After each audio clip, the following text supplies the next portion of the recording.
Goedendag, gaat u zitten alsjeblieft.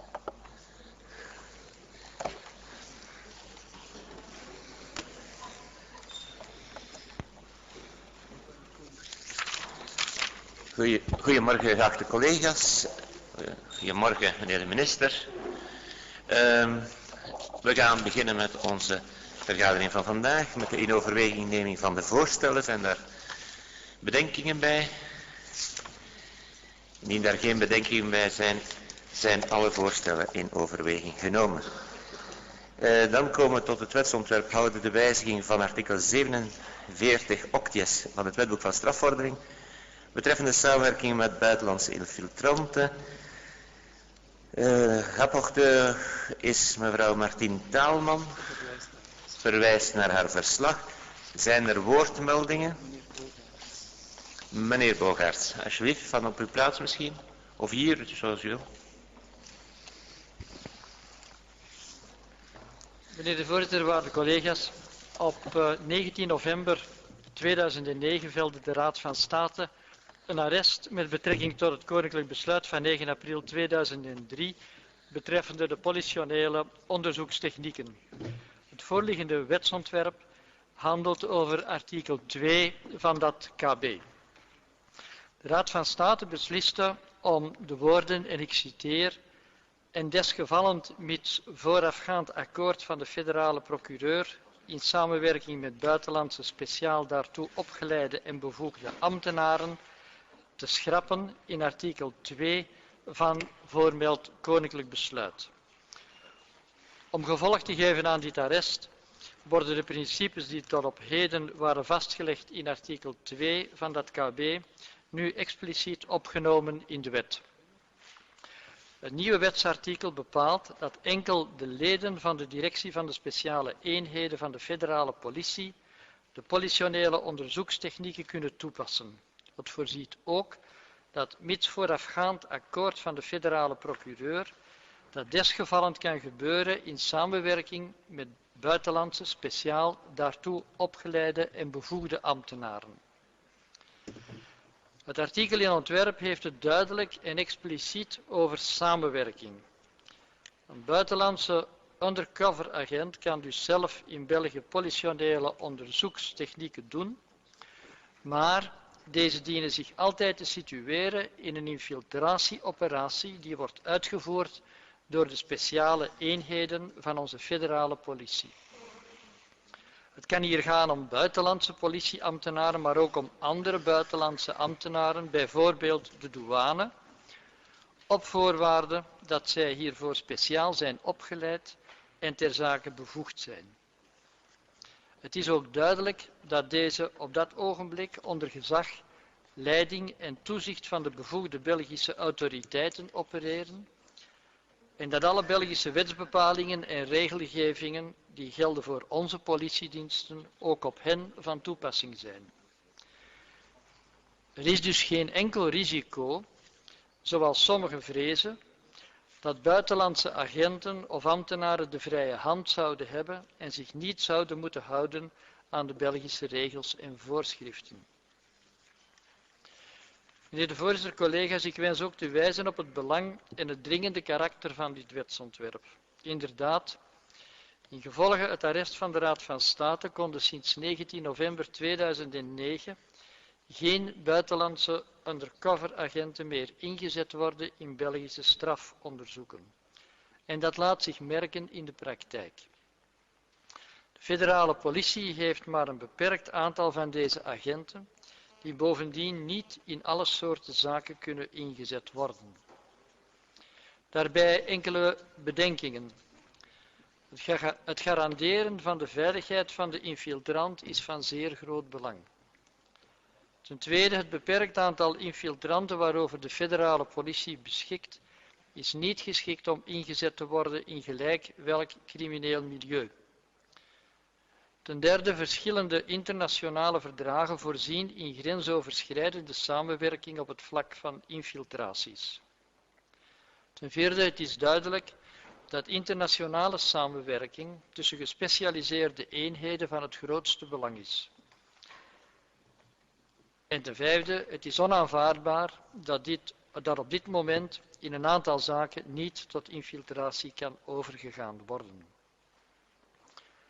Ter zake verwondert onze fractie zich over de tergende traagheid waarmee dit dossier werd behandeld. Het arrest van de Raad van State dateert toch reeds van 19 november 2009. En zoals gezegd konden door deze traagheid sindsdien geen buitenlandse infiltranten worden ingeschakeld. Een dringende aanpassing is hoogst noodzakelijk om de strijd tegen de criminaliteit, vooral de internationale dan, efficiënter te kunnen voeren. Om al deze redenen zal de N-VA dit wetsontwerp goedkeuren. Dank u wel. Dank u wel, collega Anciot en dan collega Mou. Ja, dank u voorzitter. Ik wil heel kort daar ook een bedenking aan koppelen. Ik sluit me een beetje aan bij de bezorgdheden die daarnet zijn verwoord. Het is toch vreemd dat we ondertussen meer dan een jaar na de vernietiging, na het arrest van de Raad van State zijn. Dat dateert van 19 november 2009. Het is vreemd dat de minister De Clercq pas nu afkomt met een wetsontwerp dat inderdaad tegemoetkomt aan de opmerkingen van de Raad van State. Maar het doet mij onze vraag stellen wat dat er in de tussenperiode is gebeurd. Betekent dit dat er sinds het arrest van de Raad van State van november 2009 geen grensoverschrijdende samenwerking met betrekking tot infiltraties is geweest? En zo nee, wat zijn de gevolgen als dat zo niet is? Als er wel samenwerking is geweest, dan ben ik toch wel benieuwd naar wat de gevolgen zijn van die onderzoeken, voor de onderzoeken die met betrekking tot dergelijke samenwerking sinds november 2009 werden opgestart en misschien reeds werden afgehandeld. Het lijkt mij, maar ik ben geen specialist natuurlijk, maar het lijkt mij dat hier toch wel een nietigheid, men riskeert om deze onderzoeken nietig te zien verklaren, indien er geen basis is na het arrest van de Raad van State sinds november. Dus het verbaast mij dat de minister inderdaad meer dan een jaar lang heeft gewacht vooral hier een zeer eenvoudige overigens oplossing voor te bieden. Maar net omdat wij denken dat dit moet geregeld zijn, zullen we het wel mee goedkeuren. Si, monsieur Mahou. Monsieur le Président, je suis de ceux, et mon groupe en tout cas l'est, de ceux qui pensent que toute forme de collaboration, que ce soit sur le plan de la justice, de la police, a fortiori en ce qui concerne les services de renseignement, toute forme de collaboration internationale doit s'assortir évidemment de garanties. Et de garanties évidemment d'une part de respect de la vie privée et d'une part de respect de procédures spécifiques. Et donc on peut développer deux points de vue. Un, le fait de dire qu'on se trouve peut-être démuni précisément par rapport à la collaboration internationale. Je suis plutôt de ceux qui pensent que les garanties sont évidemment fondamentales, en termes de droits des gens, et que ce sont ces garanties qu'il faut obtenir, évidemment, avant de mettre en place ces collaborations internationales. On sait que ce n'est pas toujours le cas, et chaque fois que j'ai l'occasion de le rappeler, je le fais. Nous sommes partisans, chaque fois que la collaboration internationale se met en route dans le secteur justice-police, d'avoir des garanties et de vérifier que les États avec lesquels on collabore ont ces garanties dans leur législation. Ça vaut d'ailleurs au niveau de l'Union européenne, car il y a parfois à cet égard des propositions de collaboration au niveau de l'Union européenne sans que les garanties soient assurées sur le plan de la démarche communautaire et donc il faut insister évidemment pour que ces garanties soient obtenues. Merci Monsieur Mahou. Madame Khattabi. Je vous remercie, Monsieur le Président. Mon intervention va s'inscrire pleinement dans ce que mon collègue, Monsieur Mahou, vient de dire, puisque mon groupe avait déposé des amendements qui allaient dans ce sens et qui intégraient dans la loi initiale ces préoccupations. Je regrette d'entendre aujourd'hui Monsieur Mahou défendre cela alors que son groupe n'a pas soutenu les amendements qu'on avait déposés. Et donc c'est pour cela que mon groupe votera contre ce projet de loi. Merci. S'il n'y a aucune demande de parole, la discussion générale est close. Est-ce qu'il y a des remarques sur les articles? Article 1er, article 2. Aangenomen daarmee en we zullen de tekst laten stemmen in zijn geheel. J'en viens au projet de loi portant assentiment au protocole de Bruxelles modifiant le protocole sur les dispositions transitoires annexées au traité sur l'Union européenne, au traité sur le fonctionnement de l'Union européenne et au traité instituant la communauté européenne de l'énergie atomique. Rapporteur est Madame Marie Arena. Je vous en prie. Monsieur le Président, je m'en réfère au rapport écrit. Merci. Zijn woordmeldingen? De heer Van Lauwen. Zijn nog woordmeldingen? Geen. Meneer Van Lauwen, alsjeblieft. Dank u wel, meneer de voorzitter. Nu, ik zal hier niet ingaan op het inhoudelijke aspect van dit verdrag. Het lijkt mij een evidentie dat de 18 bijkomende zetels in het Europees Parlement dus worden toegewezen, zodat dit verdrag de goedkeuring kan krijgen van deze Senaat. Ik wil echter wel ingaan op het formeel procedureel aspect van de goedkeuring. Uit het advies van de Raad van State blijkt dat de Raad van mening is dat het in casu om een gemengd verdrag gaat. Zoals de minister weet is in dit geval het samenwerkingsakkoord van 8 maart 1994 tussen de federale overheid, de gemeenschap en de gewesten van toepassing. In dit geval wordt de interministeriële conferentie voor het buitenlands beleid, het zogenaamde ICBB, in kennis gesteld om het gemengd karakter van het verdrag vast te stellen. De ondertekening gebeurt dan in principe door de minister van Buitenlandse Zaken en de betrokken bevoegde gewest- en gemeenschapsminister of hun gevolmachtigde. En bij een gemengd verdrag is de instemming van de wetgevende macht vereist, waarbij elke wetgevende kamer afzonderlijk instemming moet verlenen. De ratificatie gebeurt uiteindelijk door de koning voor gemengde verdragen. De weigering van een van de wetgevende vergaderingen verhindert dus ratificatie. Ondertussen vernemen wij dat de werkgroep gemengde verdragen met vertegenwoordigers dus van federale overheid en de deelstaten op 22 november laatst is samengekomen. Daar heeft alvast de Vlaamse overheid gesteld dat het in casu om een gemengd verdrag zou gaan. De werkgroep heeft hiermee ingestemd en het verdrag werd ondertussen dus doorgestuurd naar dus de genoemde interministeriële conferentie buitenlands beleid, dat dus blijkbaar een termijn heeft van 30 dagen om vast te stellen dat het om een gemengd verdrag zou gaan. Uit het advies van de Raad van State daarentegen kunnen wij vaststellen dat de gemachtigde van de minister aanvankelijk van mening was dat het niet over een gemengd verdrag zou gaan en heeft dit ook verduidelijkt aan de Raad van State. Nu, de voorbereidende maatregelen werden ondertussen wel reeds genomen om ook dit verdrag in het Vlaams parlement in te dienen. En ik neem ook aan dat in de andere deelstaatparlementen eveneens het nodige wordt gedaan. Gelet op hetgeen reeds werd aangehaald, zou ik dan ook enkel de bevestiging willen vernemen van de minister dat dit verdrag een gemengd karakter heeft en dus een gemengd verdrag uitmaakt en dat bij gevolg de correcte procedure wordt gevolgd alvorens wordt overgegaan tot ratificatie. Ik dank u. Dank u wel. Een andere woordmeldingen? Heeft de regering een standpunt?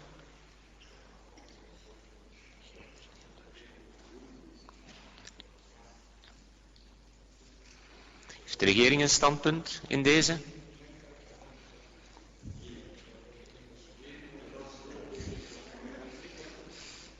Heeft de regering een standpunt in deze? De regering heeft geen standpunt in deze. Dank u wel. Meneer Van Lauwen. Ik denk dat het natuurlijk echt wel van belang is dat de regering daarin een standpunt zou innemen, gezien het feit dat ik uitdrukkelijk eigenlijk vraag dat er bevestigd wordt door de regering of het in casu dus gaat over een gemengd verdrag, omdat blijkbaar dus de Raad van State inderdaad bevestigd heeft dat het gaat om een gemengd verdrag en de gevolmachtigde gevolmachtigde van de minister van Buitenlandse Zaken aanvankelijk blijkbaar van mening was dat het niet om een gemengd verdrag zou gaan. Dus ik zou enkel hier de bevestiging daarover wensen te krijgen. Dank u. Dank u wel, meneer Anstio. Ja, meneer de voorzitter, ik heb het gevoel dat de regering niet eens heeft geluisterd naar de uiteenzetting van meneer Van Lauwe.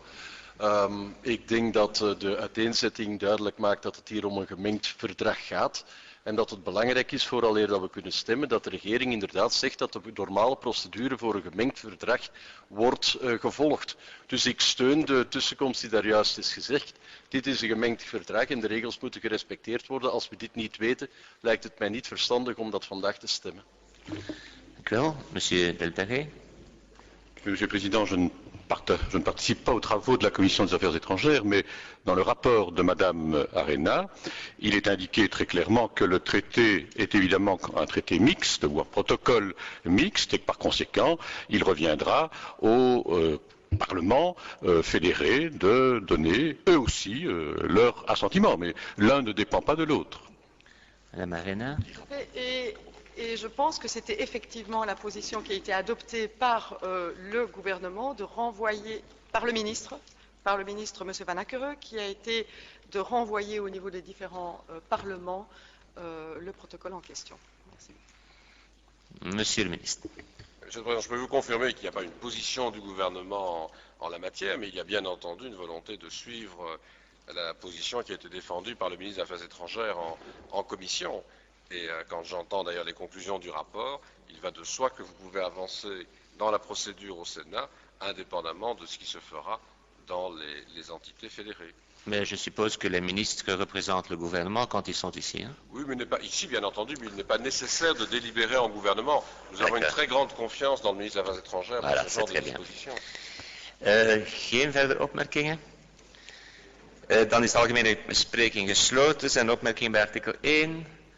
Bij artikel 2 dan zijn beide artikelen aangenomen. We zullen later stemmen over het geheel van deze tekst.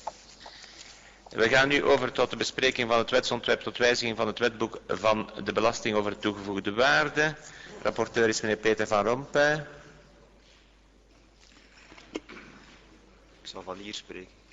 U mag vandaar spreken, u mag verwijzen naar uw rapport of u mag hier komen spreken. U mag alles doen. Ik ga het rap aflezen. Goed.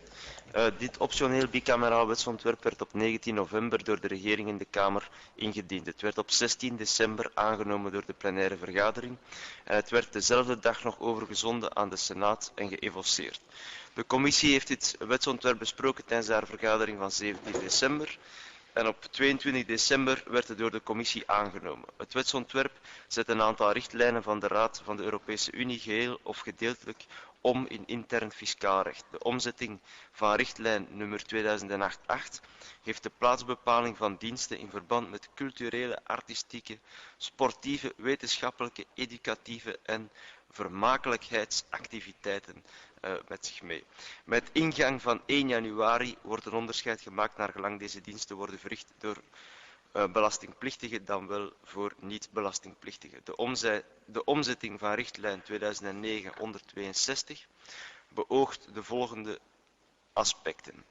De bijzondere regeling die van toepassing is op de invoer en de plaats van belastingheffing op leveringen van aardgas uit te breiden tot eender welk op het grondgebied van de gemeenschap gesitueerd aardgassysteem of eender welk op een dergelijk systeem aangesloten net. De specificiteit, dat is het tweede punt, de specificiteit van de voorrechten en immuniteiten van de Europese gemeenschappen te benadrukken als rechtsgrondslag voor de vrijstelling van de BTW. Ten derde, de regels in zaken aftrek te verduidelijken, ten einde een gelijke behandeling van belastingplichtigen te garanderen wanneer de uitgaven met betrekking tot onroerende goederen en in voorkomend geval roerende goederen met een duurzaam karakter die aan de normale beroepsactiviteit van de belastingplichtigen bestaande uit belaste handelingen zijn toegerekend, niet uitsluitend voor de daarmee verband houdende doelstellingen worden gebruikt. Tot slot de gedeeltelijke omzetting van deze richtlijn of van richtlijn 2009-69 legt een aantal minimumvoorwaarden vast voor de toepassing van de vrijstelling van de BTW bij invoer van goederen die na invoer worden geleverd of overgebracht naar een belastingplichtige in een andere lidstaat. De bedoelde richtlijnen moeten in intern recht worden omgezet met uitwerking op 1 januari volgend jaar. Dank u wel. Is er iemand die het woord vraagt hierover? De algemene bespreking. Als er geen woordmeldingen zijn, dan is de algemene bespreking hiermee gesloten. We gaan over tot de bespreking... Nee, sorry. We gaan dan over het geheel straks stemmen. Dan kom ik tot het wetsontwerp houden instemming en samenwerkingsakkoord van 3 december 2009 tussen de federale staat en de gewesten betreffende uitvoering van het verdrag in zaken de verzameling, de afgifte en de inname van afval in de Rijnbinnenvaart, ondertekend te Straatsburg in 1996 en houdende uitvoering van het verdrag. En een ander houdt daarmee verband en zullen we ook meteen in de algemene bespreking meenemen, het wetsontwerp. Le projet de loi portant exécution de l'accord de coopération du 3 décembre 2009 entre l'État fédéral et les régions concernant la mise en œuvre de la convention relative à la collecte, au dépôt et à la réception des déchets survenant en navigation rhénane et intérieure, signé à Strasbourg le 9 septembre 1996 et portant exécution de la convention. La discussion générale est ouverte. Le rapporteur, M. Van Rompuy. Meneer Van Rompuy. Ik zal ze alle twee tegelijk het verslag brengen. Graag. Ik zal het kort houden. Het voorliggende optioneel bicameraal wetsontwerp en het verplicht bicameraal wetsontwerp werden in de Kamer ingediend als wetsontwerp van de regering. Ze werden op 16 december eenparig aangenomen door de plenaire zitting van de Kamer en dezelfde dag nog overgezonden naar de Senaat. Het optioneel bicameraal ontwerp werd op 17 december geëvoceerd. De Commissie voor Financiën heeft de twee wetsontwerpen besproken op 20 en 22 december. De wetsontwerpen werden op 22 december door de Commissie aangenomen. Midden 2008 heeft België het proces afgerond tot instemming met het verdrag in zaken de verzameling, afgifte en inname van afval in de Rijn- en binnenvaart. Dit verdrag, binnen de sector gekend als het afvalstoffenverdrag, heeft als belangrijkste doel de bescherming van het milieu door het voorkomen van afval. Dit verdrag bevestigt dan ook de aandacht van de binnenvaartsector voor zijn milieuvriendelijk karakter. Voor het afval dat niet kan worden voorkomen, gaat het verdrag uit van het principe dat de vervuiler betaalt. Het afvalstoffenverdrag is een gemengd verdrag dat zowel door federale als gewestelijke bevoegdheden geraakt wordt. Voor de uitvoering van dit gemengd verdrag bleek dan ook een samenwerkingsakkoord noodzakelijk. Het samenwerkingsakkoord geeft uitvoering aan het afvalstoffenverdrag door de verplichtingen van de federale staat en de gewesten vast te leggen. Het akkoord draagt de datum van 3 december 2009 en de voorliggende ontwerpen van wet hebben tot doel de goedkeuring van het samenwerkingsakkoord en de uitvoering ervan te regelen. Ik dank u. Dank u wel. Algemene bespreking, zijn er woordmeldingen rond de twee, dus zowel het wetsontwerp dat door beide kamers moet aangenomen worden als het wetsontwerp in evocatie. Zou ik samen willen bespreken nu? Zijn er woordmeldingen? Als er geen woordmeldingen zijn, dan is de algemene bespreking gesloten. Nous procédons maintenant à la discussion des articles du projet de loi portant assentiment à l'accord et qui est donc de compétence bicamérale. Article 1er. Pas d'observation, adopté. Article 2, pas d'observation, adopté. Article 3, geen opmerkingen, aangenomen. We zullen dan later over het amendement, over de artikel stemmen en het geheel stemmen. We gaan nu over tot de bespreking van het wetsontwerp houdende uitvoering en zo verder. Dat is dan het geëvoceerde, maar er zijn geen amendementen op, dus we zullen over het geheel van de tekst later stemmen. Dames en heren, wij komen tot de bespreking nu van het wetsontwerp houdende diverse bepalingen en het wetsontwerp houdende diverse bepalingen. Het ene in bicameraal en het andere in evocatieprocedure. Ik stel voor ook hier weer van de algemene bespreking te groeperen over de twee wetsontwerpen gelijktijdig een algemene bespreking te houden. Les rapporteurs sont Madame Katabi, Monsieur Bello et Van Rompuy, Madame Leinen, Madame Désiré Broers, Monsieur Broers et Monsieur Stevenans. Aan wie mag ik van de rapporteurs het woord verlenen en wie verwijst er naar de geschreven stukken? Monsieur Belot. Monsieur le Président, je vais renvoyer au rapport écrit. Je voudrais simplement souligner que Madame Van der Merch a souligné que nous venions en fin d'année dans un espèce de galop avant la pause de fin d'année avec un certain nombre de dispositions, mais je pense que c'est une habitude que nous avons prise dans nos assemblées.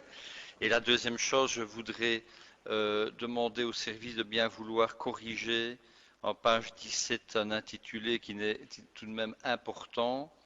Dans le titre 9, on parle de l'ensemble de l'effectif du personnel du SPFMT devrait être indépendant. Ce n'est pas le personnel du SPFMT, mais le personnel du SSICF. Évidemment, c'est une nuance qui est plus qu'importante. La confusion ne peut pas être présente dans notre texte. Et donc, je demanderai cette correction d'ordre technique. Nous l'avions souligné hier, mais ça se trouve toujours dans le rapport. Sinon, je renvoie au rapport qui a été fait. Il sera procédé ainsi. Les autres, Madame Kateby? Oui, je renvoie au rapport écrit, Monsieur le Président. Merci beaucoup. Mevrouw Leijnen verwijst ook, denk ik, naar het geschreven verslag. Madame Desir of de heer Broers? Ja, ik dien verslag uit te brengen dus. Voorzitter, bicameraal wetsontwerp in de Kamer van Volksvertegenwoordigers oorspronkelijk ingediend als wetsontwerp. Op 22 december werd het daar aangenomen. 74, 26, 34 onthoudingen. En overgezonden naar de Senaat. De commissie heeft dit wetsontwerp besproken tijdens haar vergaderingen van 16 december en 22 december. De heer Watley was daarbij steeds aanwezig om te antwoorden op de vraag. Artikel 35 strekt ertoe de beroepstermijnen voor de Raad voor Vreemdelingenbetwistingen te harmoniseren en te uniformiseren. 36 betreft de kennisname en kennisgeving die momenteel per aangetekende brief met ontvangstmelding moet worden gedaan. Er wordt voorgesteld om die verplichte ontvangstmelding te schrappen. Artikel 33 betreft de invoering van het rolrecht in de wet van 15 december 1980 betreffende toegang tot het grondgebied, verblijf, vestiging en de verwijdering van vreemdelingen, waarover enige discussie bestond in de commissie. 44 schaft de verplichting om repliekmemorie in te dienen voor de annulatieberoep af, omdat vastgesteld wordt dat de repliekmemorie zelden nieuwe elementen bevat. 41 regelt de uitvoering van een zuiver schriftelijke procedure. De mogelijkheid blijft evenwel bestaan om gehoord te worden. 42 de mogelijkheid om een geldboete op te leggen wanneer er sprake is van een kennelijk onrechtmatig beroep. Tussenkomsten in de commissie waren er van de heer Depree, de heer Klaas, telkens met antwoorden van de heer Watley. Mevrouw Pirijns, dan zijn er ook nog amendementen ingediend door een zekere Broers die antwoord kreeg van de heer Watley. En dan is de commissie overgegaan tot de stemmingen waarbij ook de amendementen verworpen werden. Dank u wel. Ik veronderstel dat ook voor buitenlandse zaken meneer Stevenans verwijst naar het geschreven verslag. Zijn er mensen die het woord vragen? Y a-t-il des demandes de parole sur l'ensemble donc des deux projets de loi portant des dispositions diverses? Monsieur Maus. Monsieur le Président, moi je ne vais pas intervenir sur l'ensemble. Je veux simplement dire que j'ai assisté à la Commission de l'Intérieur, que je lis le rapport, que des amendements ont été déposés qui ont été rejetés, avec des explications du ministre justifiant effectivement le renvoi. C'était des amendements fond. Mais par contre, un amendement avait été déposé, entre autres par des membres de mon groupe, qui visait à corriger une erreur technique manifeste. Alors, je lis dans le rapport que l'amendement a été retiré, mais on n'inscrit nulle part la raison pour laquelle l'amendement a été retiré. Je pense que c'est indispensable de mettre bien de manière claire la raison pour laquelle l'amendement est retiré.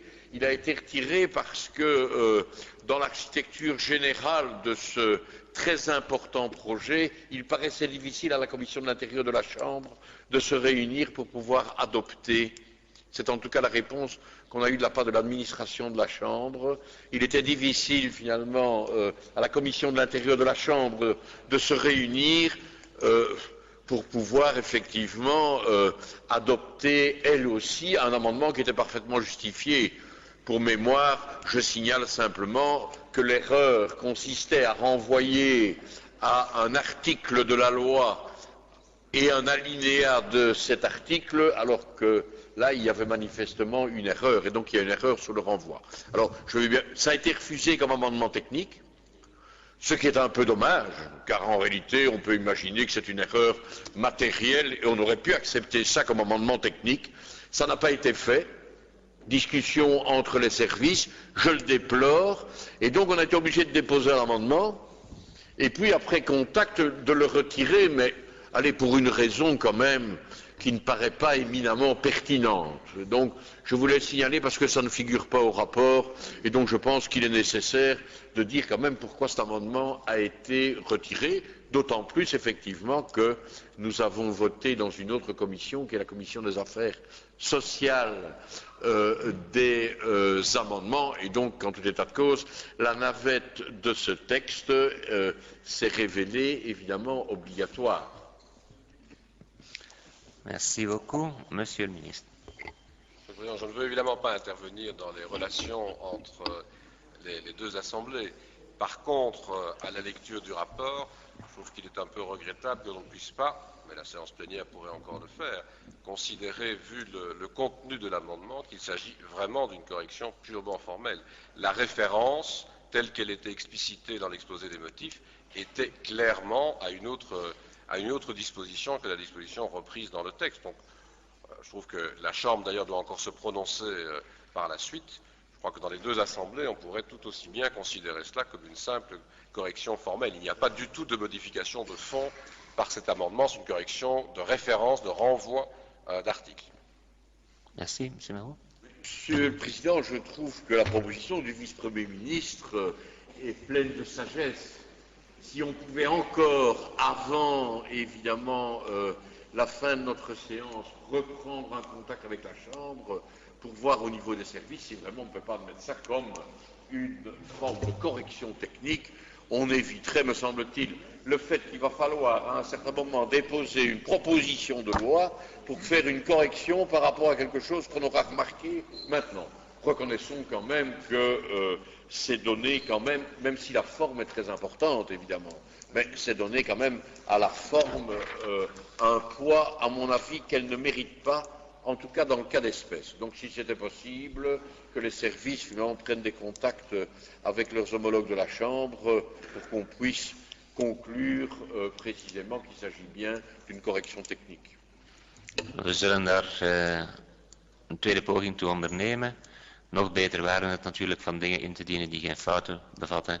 En nog beter waren het van niet zijn eigen wetsontwerpen te amenderen. Want dat maakt natuurlijk dat wij hier maar een stemmachine worden. Maar goed. Daar was een woordmelding van de heer Steder. Ja, voorzitter, nu u zelf het woord stemmachine uitgesproken hebt, wou ik even heel kort repliceren op meneer Belot, die zelf antwoordde op mevrouw Van der Meers, die in commissie had gezegd dat het een slechte zaak is in principe dat heel veel diverse bepalingen worden samengegooid en op het einde van het jaar worden door een parlement gejaagd. En ik denk eigenlijk dat ik nog nooit iemand heb dat principe horen verdedigen, dat eigenlijk iedereen daartegen is. Maar meneer Belot antwoordt erop, het is nu eenmaal de gewoonte. Dat is zo. Het is de gewoonte. Maar dat betekent niet dat het een slechte gewoonte is. En nu hadden we eigenlijk eens de kans om er iets aan te veranderen. We zitten met een regering die eigenlijk niet veel te doen heeft. Die best haar huiswerk vroeger voor 1 keer had kunnen maken. Ze kunnen zich niet wegsteken over het feit dat ze heel druk hebben, meneer Reinders. Maar hetzelfde helaas geldt voor de Senaat, waar de senatoren en de Senaat smeken om werk, smeken om zaken aan de hand waarvan wij onze nuttigheid zouden kunnen bewijzen. En in dit geval had men dus ook de commissies en de plenaire van de Senaat kunnen belasten met een tijdige studie van al die diverse bepalingen, misschien vanaf september, oktober en zo verder. Dank u wel. Ik denk het smeken voor werk moet iedereen voor zijn eigen rekening nemen. Hè? Zijn er andere woordmeldingen? Meneer Riede. Ja, ik zou graag mijn amendement toelichten. Het is een inhoudelijk amendement, dus ik heb gewerkt. Ik heb ook al het verslag gelezen en ik wil toch eraan toevoegen, we hebben het vertrouwen gegeven aan de verslaggever. Gewoon factueel staat er een foutpercentage bij de repliek van de leden, waar ik zou gezegd hebben dat de administratiekosten geëvolueerd van 4,06% naar 3,23%. Dat is dus een fout. Vorig jaar was de administratiekost voor de verzekeringsinstellingen 4,06, het jaar daarvoor 4,67. Dit jaar dus 2,23. En daar handelt dan mijn amendement over. Als een goede huisvader, als je een bedrijf hebt, en ik kijk ook bij uitstek naar meneer Reinders, als je een goede huisvader bent en je hebt een bedrijf en je krijgt brieven van je leveranciers dat de prijzen van de zaken die zij u aanbieden als leverancier stijgen volgens de index en zij hanteren percentages die hoger zijn dan de index, dan denk ik als bedrijfsleider dat je dat niet pikt. Dan ga je daar tegenin. Bijvoorbeeld als ik in mijn laboratorium brieven krijg dat de producten opslaan met 2,3, 2,8, 3% volgens de index, dan schrijf ik brieven terug dat ik dat niet pik, dat de index 1,9 is. Ja. Vandaar, ik trek de lijn door naar de regering, die een soort partenariaat heeft met de ziekenfondsen. De ziekenfondsen werken ten dienste ook voor de overheid voor een stuk. En die krijgen nu een percentage toebedeeld, een stijging van 2,23. En ik begrijp dat niet zo goed. Ik zou voorstellen, gezien de budgettaire krapte en de situatie, en iedereen moet de tering naar de nering zetten, dat de index gevolgd wordt. Dus dat 1,9 is meer dan voldoende als administratieve verhoging. Nu, gisteren in commissie is dit amendement weggestemd door alle partijen. Ik begrijp dat niet zo goed. Daar is ook geen argumentatie voor gegeven. Ik betreur dat niemand de redenering volgt die ik hier schets, dat in tijden waar je elke euro 2 keer moet omdraaien, dat je er niet in slaagt gewoon de indexstijging, dus ook een stijging, volgt en dat nog hoger moet liggen. Vandaar dus dat ik nogmaals dit amendement indien en toch naar alle collega's een keer goed kijk en dat ze nog maar eens goed nadenken over hoe hoog een administratiekost mag zijn, beseffende dat door de responsabilisering van de ziekenfondsen dat jaarlijks ongeveer 100 miljoen euro bonus zij opstrijken. En dat ook in budgettaire krapte. Dank u wel, meneer Riede. Zijn er andere woordmeldingen in de algemene bespreking waar u ook al uw amendement hebt toegelicht, maar dat geeft niet. Zijn er nog andere woordmeldingen? D'autres demandes de parole? Als dit niet het geval is, dan is de algemene bespreking gesloten. Nous procédons maintenant à la discussion des amendements au projet de loi portant des dispositions diverses. Maar ik neem aan dat er is één amendement met name op artikel 118, maar dit is net toegelicht door collega Ide. Zijn er andere mensen die daar het woord over vragen? Als dat niet het geval is, dan zullen we stemmen straks over dit amendement en zullen we ook stemmen over het geheel van de tekst van de wethouding diverse bepalingen 1. Nous procédons maintenant à la discussion des articles du projet de loi portant des dispositions diverses 2 en codécision. Je ne vais pas énumérer tous les articles. Y a-t-il des observations sur les articles 1 à 48? Et veuillez préciser l'article sur lequel vous voulez faire des observations.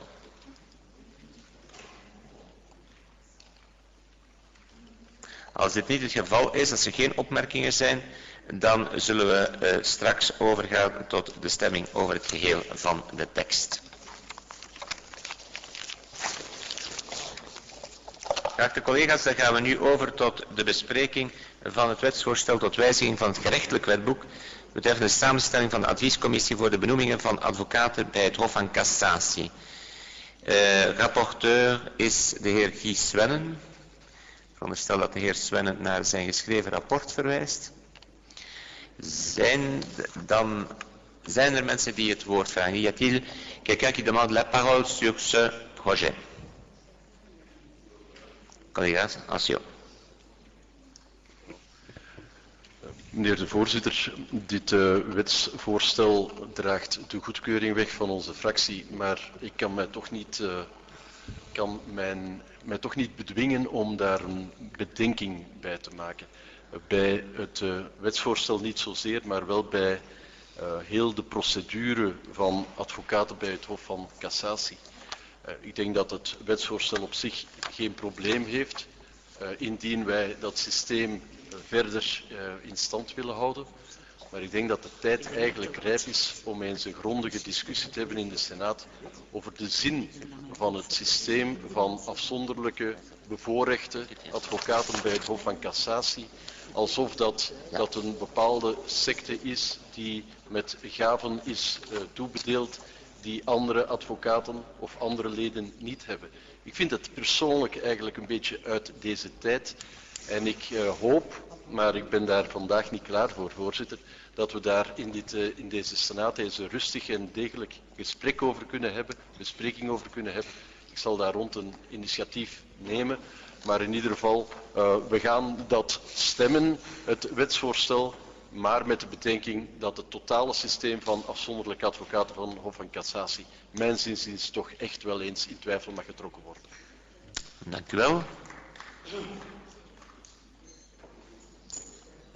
Y a-t-il des demandes de parole dans la discussion générale? S'il n'y a plus de demandes de parole, la discussion générale est close. Nous procédons maintenant à la discussion des articles. L'article 1er, pas d'observation. Artikel 2, geen opmerkingen. We zullen dan laten stemmen over het geheel van deze tekst. Komen we tot la proposition de résolution afin de prioriser la notion de travail décent dans les politiques internationales menées par la Belgique. Rapporteur est M. Ancio.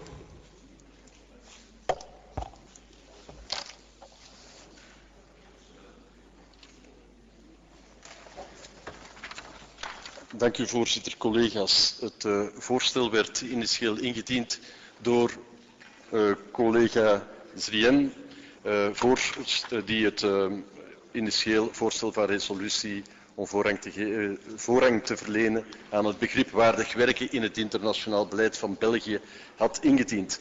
Het voorstel van resolutie strekt ertoe voorrang te geven aan het begrip in het internationaal beleid. Het doel van dit voorstel is de federale regering de vereisten mee te delen voor het ontstaan van de voorwaarden die waardig werk ten goede komt, meer bepaald in opkomende landen en in ontwikkelingslanden. Het gaat hier dus echt over het aanmoedigen van waardig werk dat bijdraagt tot een rechtvaardige globalisering die economische rentabiliteit combineert met sociale rechtvaardigheid. Waardig werk vat samen wat mensen van werk verlangen. Het omvat de mogelijke toegang tot de productieve en rechtvaardig bezoldigde baan, veiligheid op de arbeidsplaats en sociale bescherming voor de gezinnen, betere vooruitzichten voor persoonlijke ontwikkeling en maatschappelijke integratie, de vrijheid om zijn eisen te uiten, zich te organiseren en deel te nemen aan de beslissingen die een invloed hebben op het eigen leven, gelijke kansen en de behandeling voor iedereen, vrouwen en mannen. Mochten de staten zich ertoe verbinden samen te werken aan de norm om de normen te waarborgen die het ontstaan van waardige arbeidsvoorwaarden stimuleren, dan werden de werknemers niet langer beschouwd als loutere werktuigen die economische groei moeten creëren, maar als burgers met het recht waardig van hun arbeid te leven, zoals in het noorden, zowel in het noorden als in het zuiden. Na de uiteenzetting van de indiensten van tijdens die uiteenzetting werd er ook op gewezen dat het waardig werk eigenlijk de rode draad uitmaakt in het ontwikkelingssamenwerkingsbeleid en dat we dit moeten bevestigen en dat het recht op waardig werk moet opgenomen worden in de doelstellingen van de wet rond ontwikkelingssamenwerking. Er is bevestigd dat minstens 0,7% van het BBP naar ontwikkelingssamenwerking moet gaan. Er is eveneens verwezen naar de internationale verdragen van de IAO met daarin de diverse internationale arbeidsnormen en de vraag om die te ratificeren. Er is ook verwezen naar de vragen om een wettelijk kader tot stand te brengen en toe te passen dat de werknemers beschermd worden en ook dat er gelijkheid wordt gewaarborgd tussen mannen en vrouwen.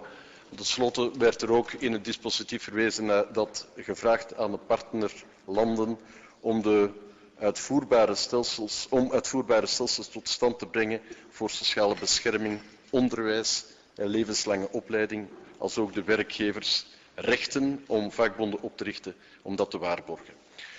Collega's, er is een algemene bespreking geweest en een bespreking van heel wat amendementen. Er zijn tussenkomsten geweest van mezelf, van mevrouw Mats. En daar is dan ook door de indienster mevrouw Zrien op gereageerd. Er zijn heel wat amendementen ingediend, onder meer door collega De Bethune, wat ook een goedgekeurd amendement was, dat er op aandrong en dat bekomen heeft dat er verwezen werd naar arbeid als een van de prioritaire millenniumdoelstellingen. Mevrouw Zrien heeft een eigen amendement ingediend en goedgekeurd gekregen dat verwijst naar de resolutie van het Europees Parlement over maatschappelijk verantwoord ondernemen. Mevrouw Zrien heeft een ander amendement ingediend en goedgekeurd gekregen dat ertoe strekt in de consideranten een punt in te voegen dat verwijst naar de richtlijnen van de Organisatie van Economische Samenwerking en Ontwikkeling, die bepaalde richtsnoeren aanreiken aan multinationals, meer bepaald in zaken milieu en normen voor arbeid en transparantie. Er is een nieuw amendement ingediend, een nieuw punt ingevoegd via amendement goedgekeurd op initiatief van mevrouw Zrien, dat ertoe strekt in de consideranten een punt in te voegen dat verwijst naar de verdragen van de VN betreffende milieubescherming en bescherming van de sociale rechten, waaronder het verdrag ter bescherming van de rechten van alle migrerende werknemers en de leden van hun familie. Mevrouw De Bethune heeft een amendement goedgekeurd gekregen dat een expliciete verwijzing bevat naar de globalisering van de sociale normen. Mevrouw De Bethune heeft een ander amendement goedgekeurd gekregen dat verwijst naar de rol van het zuiden in de strijd van de sociale rechten. Mevrouw Zrien heeft... Er zijn nog amendementen ingediend. Ik ga het iets korter houden. Een van de amendementen van mevrouw De Bethune verwijst, en dat is ook goedgekeurd, naar het voorkomen van sociale dumping via een verbeterde samenhang tussen de interne en externe normen van de Europese Unie. Een ander amendement van mevrouw De Bethune zorgde ervoor dat er een punt werd toegevoegd om te benadrukken dat de normen in zaken waardig werk ook gelden binnen de informele economie. Mevrouw Zrien heeft een nieuw punt laten toevoegen en goedgekeurd gekregen om de richtlijnen van de OESO bindend te maken voor de Belgische en internationale ondernemingen, wat hun activiteiten betreft, zowel in het binnenland als in het buitenland, inclusief de partnerlanden in het zuiden. Van dezelfde indienster is een amendement goedgekeurd betreffende om Finexpo te dwingen de beoordeling van de voorgelegde dossiers rekening te houden met de inachtneming van ethische en sociale criteria, duurzame ontwikkeling, mensenrechten en vooral ook waardig werk. Er is nog een amendement van mevrouw De Bethune dat ons land oproept logistieke en financiële hulp te verlenen aan organisaties die opkomen voor de eerbiediging van sociale rechten. En mevrouw Mats heeft dan tot slot nog een amendement goedgekeurd gekregen betreffende om alle plaatselijke overheden te steunen die een rechtvaardige en billijke economie willen zien ontstaan. Collega's, uiteindelijk is het geamendeerde, misschien toch nog tot slot een amendement goedgekeurd op initiatief van mevrouw Zrien, Mats en De Bethune, die alle drie bijzonder actief zijn geweest bij de behandeling van deze resolutie. En ik verwijs in het verslag naar, ik lees het toch even voor, in het raam van haar Europees voorzitterschap het internationaal verdrag betreffende de bescherming van de rechten van de migrerende werknemers van de IAO te ratificeren en de andere lidstaten ertoe aan te zetten zo snel mogelijk hetzelfde te doen om hun verbintenissen in zaken waardig werk na te komen en aan de Europese Unie te vragen de modaliteiten voor de Europese Unie te vinden om de internationale verdragen van de Verenigde Naties in zaken bescherming van de rechten van alle migrerende werknemers en de leden van hun familie te ratificeren. Er is een stemming geweest. Deze amendementen werden goedgekeurd door de aanwezige 10 leden. En er is een algemene stemming geweest waar dat er ook unanimiteit was over het ontwerp. Tot daar, voorzitter, het verslag aangaande deze belangrijke resolutie. Heel erg bedankt. Vraagt er iemand het woord? Y a-t-il quelqu'un qui demande la parole? Madame Srien.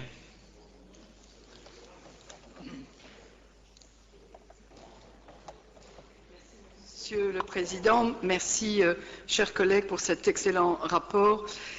Je voudrais toutefois, chers collègues, vous dire que, quel que soit le point de vue d'où le développement est analysé, l'instrument du travail reste central. Et je crois que plus que jamais, le droit au travail décent est essentiel pour atteindre les objectifs du millénaire pour le développement que la communauté internationale s'est fixés pour 2015. Je n'étonnerai personne en signifiant que le travail est indispensable au développement de l'individu et de la société. Par ailleurs, force est de constater que la lutte contre la pauvreté et la faim n'ont aucune chance de réussir s'il n'y a pas suffisamment de travail justement rémunéré et exercé dans des circonstances décentes. Dès lors, et rappelant la position défendue par l'OIT, le travail décent s'impose comme un droit permettant d'exercer un travail librement choisi, assurant un revenu couvrant les besoins vitaux et respectant les droits fondamentaux du travail, tels les droits à l'organisation, aux négociations collectives de travail, au dialogue social, à la protection sociale et à l'égalité femmes-hommes. En ce sens, le travail décent s'impose comme un moyen permettant de rendre le développement équitable, inclusif et durable. Cette notion se doit d'être au cœur des stratégies globales, nationales et locales, en vue de réaliser un progrès social et économique, luttant notamment contre la pauvreté. Si l'objet de la présente proposition de résolution est de prioriser la notion de travail décent dans les politiques internationales belges, nous devons cependant rester vigilants quant à notre propre environnement économique et social. Dans un contexte mondial de crise économique et financière, force est de constater qu'en Belgique également, nous connaissons une course vers le bas en matière de droit du travail. En posant l'équation entre travail décent et lutte contre l'explosion du travail précaire et des working poors, nous ne pouvons que nous raccrocher à l'assertion selon laquelle seul un revenu correct ouvre la possibilité de s'informer, de s'éduquer et de s'organiser.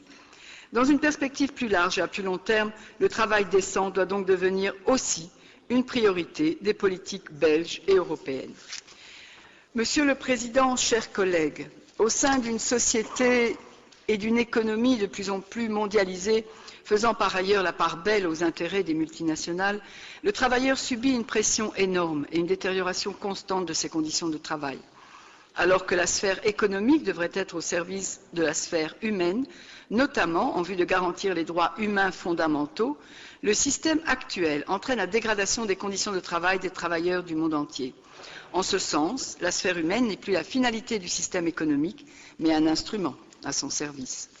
Les mutations économiques engendrées par la mondialisation ont eu un impact direct sur le monde du travail. La course effrénée à la rentabilité, à la productivité au moindre coût, s'est faite aux dépens des travailleurs qui subissent les menaces de délocalisation, les pressions diverses sur les conditions de travail et une précarisation des salaires souvent peu adaptée aux réalités socio-économiques actuelles. Le travail décent se doit donc de s'imposer comme un levier de développement et les autorités publiques ont un rôle à jouer en ce sens, notamment vis-à-vis des investisseurs internationaux. L'objet de la présente proposition de résolution sur laquelle nous sommes aujourd'hui appelés à statuer vise à transmettre au gouvernement certaines exigences fondamentales et indispensables à l'émergence des conditions favorables au travail décent, notamment au sein des pays émergents ou en développement. Signalons entre autres notre volonté d'intégrer au sein des accords internationaux des clauses sociales contraignantes, incluant notamment le respect des normes de l'OIT. Notre volonté de changer les normes commerciales injustes, de veiller à ce que les accords commerciaux soient utilisés comme instruments en faveur du travail décent, du développement durable et de l'équité femmes-hommes.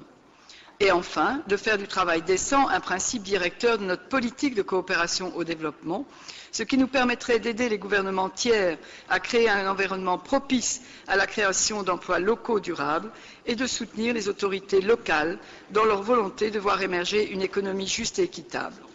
Permettre ainsi aussi de veiller à ce que les priorités des institutions financières internationales intègrent les préoccupations sociales et environnementales et, en dernier lieu, peut-être, mais last not but least, de plaider au sein de toutes les instances internationales économiques pour une meilleure, une plus grande régulation du marché du travail par l'établissement d'un cadre multilatéral régulateur adéquat, mettant fin à tout dumping social et obligeant tous les acteurs économiques au respect des normes de travail internationales de l'OIT. Monsieur le Président, chers collègues, à titre d'information, permettez-moi de vous rappeler que cette proposition de résolution a été soumise à quelques amendements en commission des relations extérieures. Au terme des débats qui lui ont été consacrés, cette proposition a recueilli l'unanimité des votes. J'espère que cette dernière sera approuvée à une très large majorité au sein de la séance plénière. Je vous en remercie. Merci beaucoup. Y a-t-il d'autres demandes de parole? Indien er geen andere woordmeldingen zijn, dan is hiermee de algemene bespreking beëindigd en zullen we straks overgaan tot de stemming over deze resolutie, voorstel van resolutie. Nous en venons maintenant à la discussion de la dotation du Sénat, dépenses de l'exercice 2009 et prévisions budgétaires pour l'exercice 2011. Rapporteur est Madame Zrien. Vous devez beaucoup travailler aujourd'hui, mais c'est du travail décent. C'est du travail décent, tout à fait. Mesdames et messieurs, chers collègues, permettez-moi d'aborder un sujet qui est assez fondamental pour le fonctionnement de cette maison et qui concerne le budget, mais aussi les dépenses de l'exercice 2009. Les dépenses de l'exercice 2009, je dois vous le dire, ont fait l'objet par le bureau de tout un examen extrêmement précis et vous vous doutez bien qu'il nous est difficile à ce stade-ci de l'année de vous présenter les dépenses et les comptes budgétaires 2010. Quoi qu'il en soit, je pense qu'il est important de vous dire que les paramètres techniques pour 2009 nous ont amené en fait à avoir un certain nombre d'évolutions, mais au moment où ces informations nous sont arrivées, il n'a pas été possible de les intégrer dans la confection du budget 2010. En fait, il nous faudra constater que nous avons été déjà en 2009 à une réduction inattendue des dépenses électorales, soit, mais à un certain nombre de difficultés. Le constat a été qu'en ce qui concerne les dépenses 2009, nous avons eu un coefficient de liquidation de 1,4859 pour le mois de janvier jusqu'à août. De septembre à décembre 2009, un coefficient de liquidation de 1,5157, mais qui n'a été applicable, comme je vous le disais, qu'en octobre 2010, et donc qui nous a posé quelques difficultés pour pouvoir faire l'évaluation globale. Des postes de sénateurs, qui est donc un des postes importants de notre compte, ont été clôturés avec un solde positif de 293 532 millions d'euros. Le poste 61-115, qui concerne le secrétariat des groupes politiques, a affiché également un solde positif. En ce qui concerne le solde de départ, il présente également un solde positif de 381 121 euros. Les postes personnels de secrétariat des sénateurs, secrétariat de la présidence du Sénat et des présidents de groupe ont également été en solde positif et nous devons admettre que l'ensemble des frais n'ont pas été extrêmement problématiques. Les frais du personnel même ont été inférieurs aux prévisions budgétaires du fait de l'absence de l'indexation prévue. Nous avons été extrêmement attentifs à voir de quelle manière est-ce que nous pouvions déjà à ce moment-là faire un certain nombre de réductions, d'économies, et donc nous avons examiné le poste communication imprimée et documentation que nous avons largement réduit en tenant compte du fait qu'il y a quand même une évolution très importante du dispositif de communication. Électricité, chauffage et eau, je voudrais vous signaler que nous avons sur ces aspects-là été extrêmement attentifs à faire un audit sur les bâtiments, ce qui nous a permis au poste 615 de constater que nous avons eu un excédent de 67 000 €. Le poste entretien est quand même un aspect aussi très important. Et là également, la division qui concerne l'entretien des locaux, la restauration du mobilier, les contrats d'entretien du matériel et les réparations ainsi que l'assurance pour les bâtiments a été largement utilisée. Les travaux au poste 618 n'ont pas été tous réalisés. Pour le matériel, mobilier, œuvres d'art, le poste 619, les dépenses ont été inférieures au montant budgétisé. Il y a également les postes relations bilatérales et protocoles qui, malgré des dépenses importantes, ont pu afficher une sous-utilisation de budget. Idem pour les voitures de service, idem pour les relations multilatérales. Et en ce qui concerne les dépenses exceptionnelles, vous savez qu'en 2009, nous n'avons rien eu de particulier. Je voudrais simplement vous parler de la Maison des parlementaires et du bâtiment Régence, qui fera également partie d'un point particulier pour le budget 2011. La dotation pour les partis politiques, je vous le rappelle que c'est une simple inscription que nous effectuons tous les ans. Et donc, en conclusion, pour les deux volets, Sénat et financement des partis politiques, nous nous sommes retrouvés en 2009 avec un solde négatif de 720 106 000 € qui ont été financés sur fonds propres. Et ces dispositions ont été adoptées au bureau en la séance du 2 décembre 2010, qui a donc approuvé les dépenses de l'exercice 2009. Nous arrivons au budget, à un exposé du budget 2011 qui est, je crois, ce qui vous intéresse. Je dirais deux choses. Par rapport à la situation générale, nous avons estimé que nous ne pouvions pas, dans le contexte global, continuer à faire comme si de rien n'était. Donc, nous avons résolument opté, et quand je dis le nous, cela inclut le travail de la questure, mais qui a été entériné par le bureau, que je remercie pour toute l'attention qu'il a portée à ce travail assez difficile qui est la composition d'un budget. Nous avons donc opté pour l'année 2011 à une croissance zéro du budget. Quoi qu'il en soit, je vous rappelle que le budget de fonctionnement, des dépenses du Sénat comprend un budget de fonctionnement et aussi tout le volet de la comptabilité des partis politiques. Le budget de fonctionnement, je vous le rappelle, c'est la rémunération des sénateurs et des anciens sénateurs, ne l'oublions pas, le personnel politique d'appui des sénateurs et des groupes politiques, le personnel statutaire du Sénat et les frais de fonctionnement au sens large. Vous devez savoir que le premier poste englobe à lui seul 21% du budget du fonctionnement du Sénat. Le deuxième poste constitue 28% des dépenses du Sénat. Et en fait, les frais de personnel afférents au personnel statutaire du Sénat représentent 38,90% du budget. Et donc, les frais de fonctionnement réels du Sénat ne représentent que 11,10% du budget total des dépenses. Nous avons de la même manière examiné les perspectives que nous pouvions avoir pour 2011 et nous sommes restés sur 2011 un coefficient de liquidation inchangé, à savoir 1,5157. Nous savons que les dernières prévisions du plan vont nous indiquer un dépassement de l'indice pivot, ce qui voudrait dire que nous devrions peut-être venir devant l'Assemblée pour vous annoncer une indexation en octobre 2011. Et il faut savoir que nous avons déjà inscrit dans le budget 2011 toutes les indexations qui sont apparues en 2010, mais que vous ne pouvez pas, bien sûr, voir par rapport ni au budget 2010, puisque les informations nous sont arrivées beaucoup trop tard. Chaque fois que nous nous retrouvons avec un index, vous devez savoir que l'application de ces paramètres a un impact de 86% sur les dépenses totales du Sénat, puisque cet index porte sur les postes sénateurs, indemnités bureau, secrétariat des groupes politiques, personnel du secrétariat des sénateurs, secrétariat de la présidence du Sénat et des présidents de groupe, indemnités de départ et frais de personnel.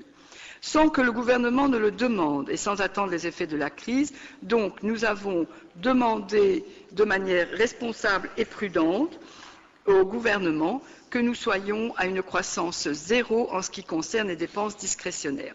Ce qui, évidemment, ne résout pas l'ensemble de nos difficultés, puisqu'il nous reste quand même un certain nombre de postes qui nous ont un peu mis dans le rouge. Je rappelle que sur 2010, nous avons donc eu une indexation, que suite à cette indexation, il y a également une indexation qui portera sur les barèmes, que nous avons un troisième point qui est le fait que les produits de nos revenus, que le revenu de nos produits n'ont pas été de la même nature que celles que nous connaissons, et enfin les élections anticipées ont largement amené une dépense extrêmement conséquente pour le budget. Donc vous savez que que nous avons eu plus de 25 sénateurs qui nous ont quittés, ce qui veut dire de manière très précise et très concrète 25 indemnités de sénateurs à payer, plus celles de tout le personnel et ce qui en découle.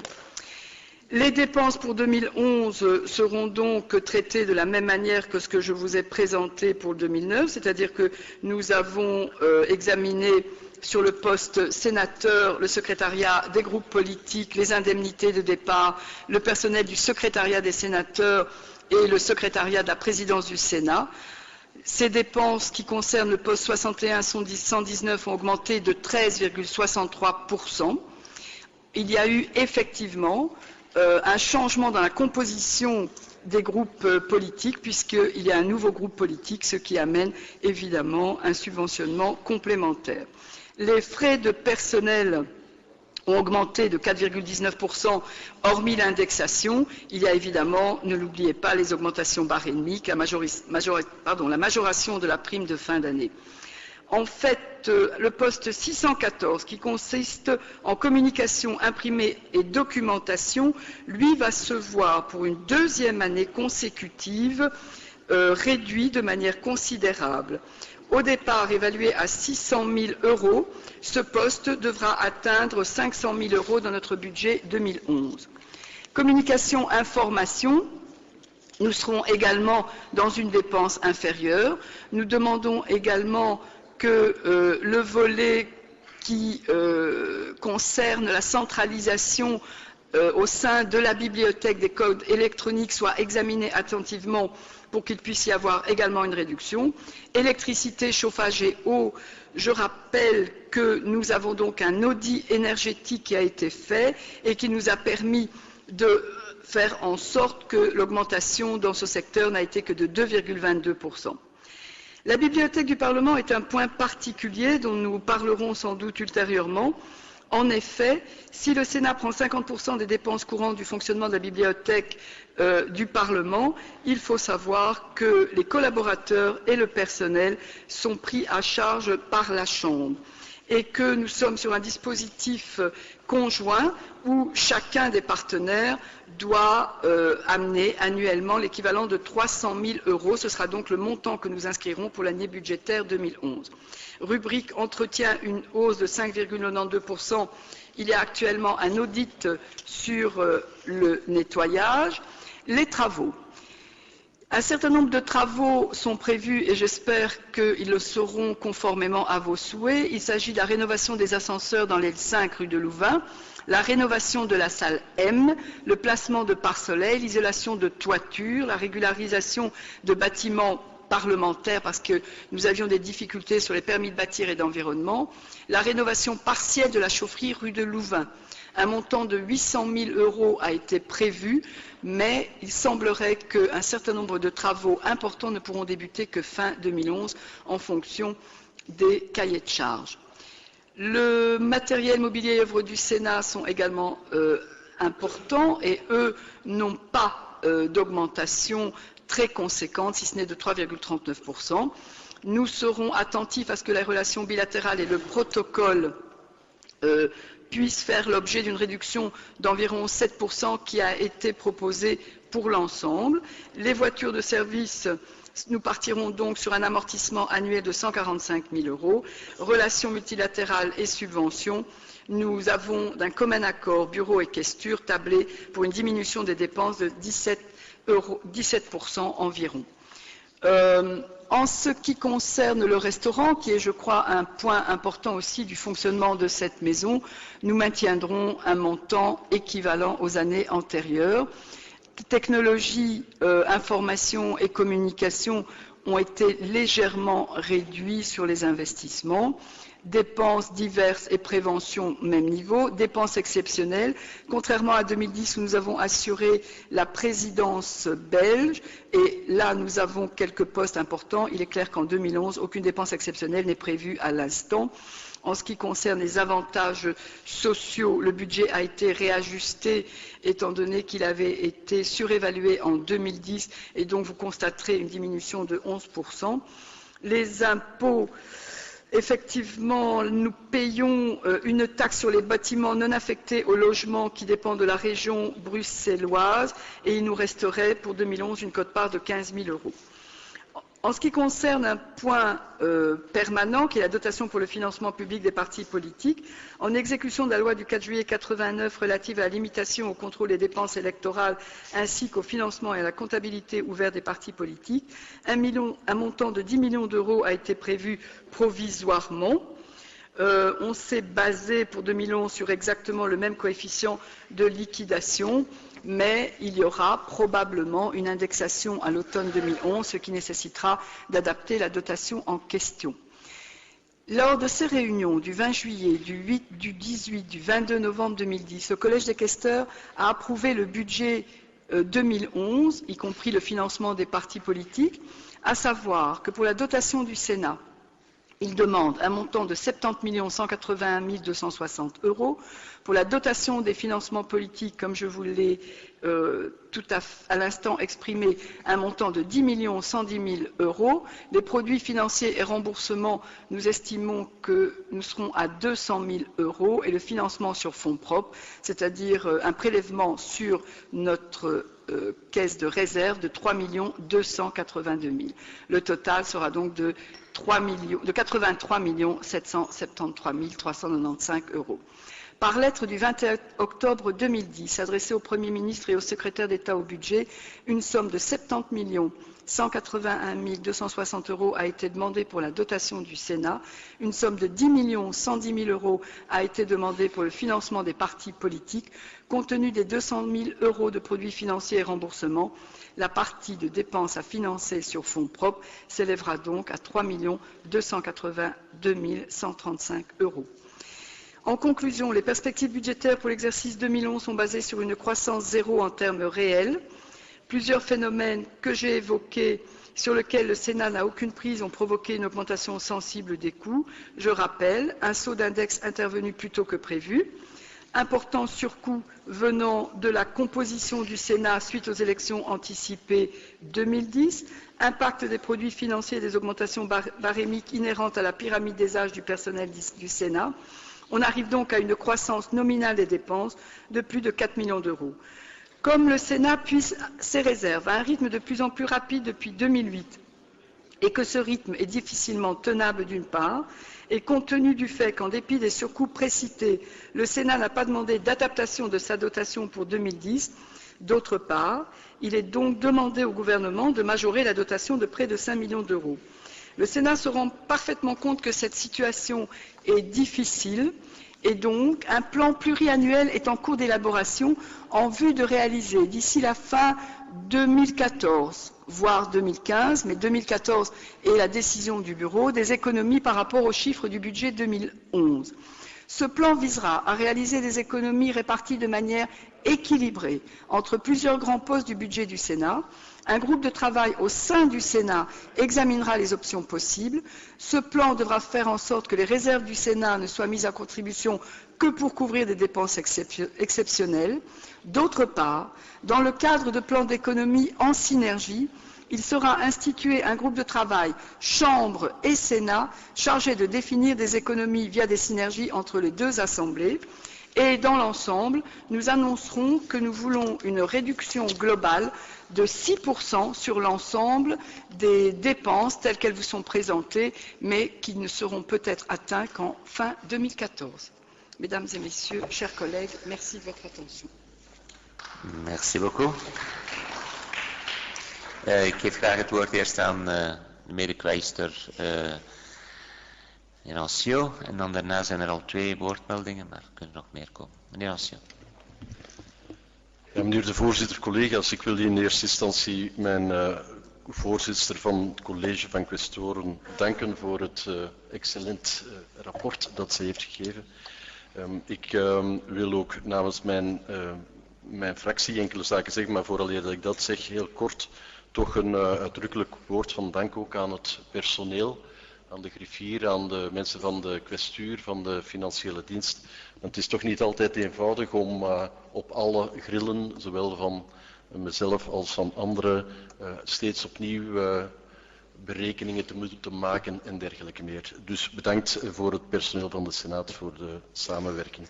2, het belangrijkste is dat de begroting 2011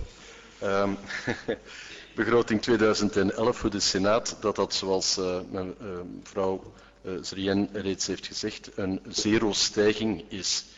Uitgezonderd een aantal onvoorziene omstandigheden, zoals uitredingsvergoedingen, zoals een extra fractie, waarvoor mijn felicitaties.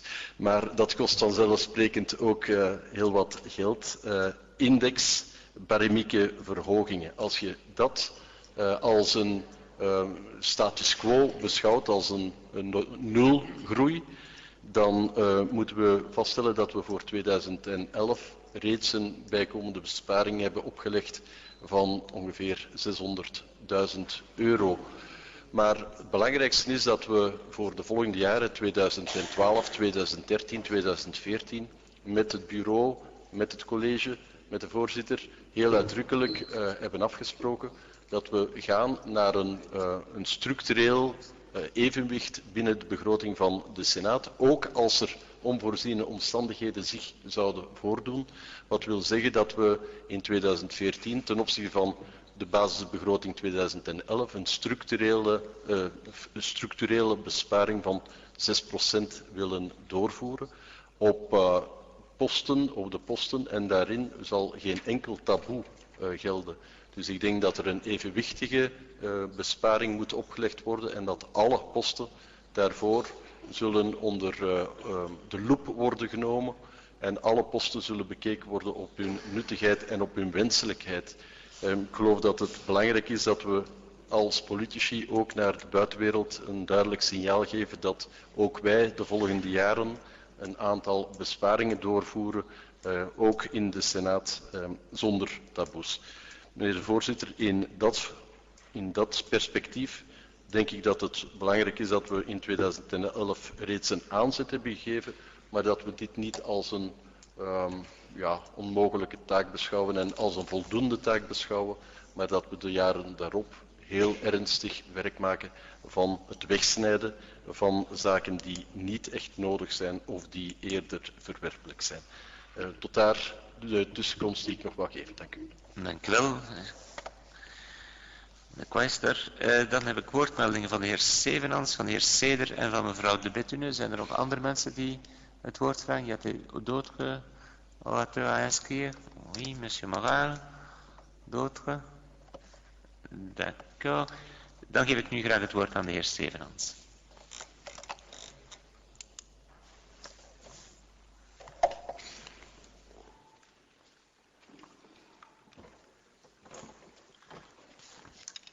Dank u, meneer de voorzitter.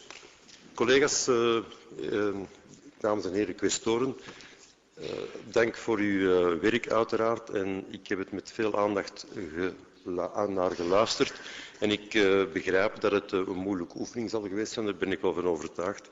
We zijn natuurlijk eindejaars, de nieuwjaarsbrieven worden geschreven. En ik heb dus naar jullie nieuwjaarsbrieven geluisterd. Maar het zijn voor ons toch iets te vrome wensen. Want collega's, dit land staat in de toekomst voor enkele serieuze uitdagingen. Eén daarvan zal het evenwicht zijn van onze staatsfinanciën. Onze partij vindt het echter van zeer groot belang dat de overheid en de politieke instellingen hierbij het goede voorbeeld geven. Men kan niet aan de bevolking vragen om de buikriem aan te halen, terwijl het uitgavenpatroon van de overheid niet verandert. Daarom dat wij openen dat de Senaat een ambitieus besparingsplan naar voren zou schuiven. Zeggen dat het budget ongewijzigd blijft is voor ons niet voldoende. Laat ons daar wel duidelijk over zijn.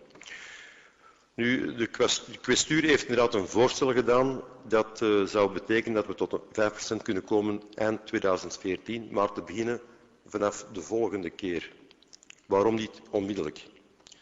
Onze fractie vindt het uitgangspunt van de kwestuur daarom te braaf. Men zou eerder ambitieuze cijfers naar voren moeten schuiven en dan kijken waar de besparingen gerealiseerd kunnen worden. Even een tussenopmerking geven.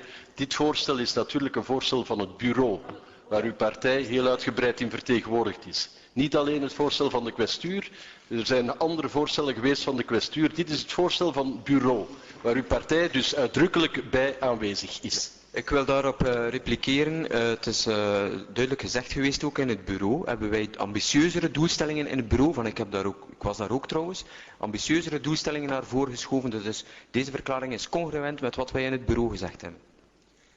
Collega's, mevrouw Zrier nog in interruptie, maar dan zou ik dat voorstellen dat we... Dat er een akkoord was bereikt in het bureau en dat er een compromis was gemaakt. Dan hebt u niet goed geluisterd naar mevrouw Homans, die in het bureau duidelijk heeft orde, alstublieft. Het woord was aan de heer Sevenans. Er is nu... Ik stel voor dat hij mij laat uitspreken, dat iedereen dan op een geordende manier daar kan op reageren. Meneer Sevenans. Ik sta ter beschikking van eventuele opmerkingen als ik rond ben, maar u mag me uiteraard, als iemand zich geroepen voelt mij te onderbreken, doe maar ik wil er toch onmiddellijk aan toevoegen, we hebben die opmerking effectief wel gemaakt, zoals mijn collega daar duidelijk komt te stellen. Dus we hebben effectief gehoopt dat het iets meer zou zijn. Maar goed, ik wil onmiddellijk in debat gaan. Stevenans doet u verder. Dat is niet nodig. Nee, het debat zal misschien beter op een andere manier in die technische werkgroep gebeuren. Die is voorgesteld door kwestor Zieren. Het is zo, collega's, dat wij inderdaad meer ambitieuze cijfers naar voren hadden willen schuiven. We hadden bijvoorbeeld graag gezien een besparing van 10%, niet op 1 jaar, maar op 4 jaar op de volledige legislatuur. En onmiddellijk wil ik u al voor zijn, wij pleiten zeker niet voor draconische maatregelen. We weten ook dat er een aantal zaken zijn waar je niet aan kunt tornen. De personeelsuitgaven is een zeer belangrijk geheel, daarom kunnen we niet aan. Er zijn andere zaken waar we wellicht wel aan kunnen. Waar we wel eventueel iets kunnen aan doen is een efficiëntere werking van deze instelling. En ik denk toch dat iedereen het moet toegeven dat dit hier zou kunnen gebeuren.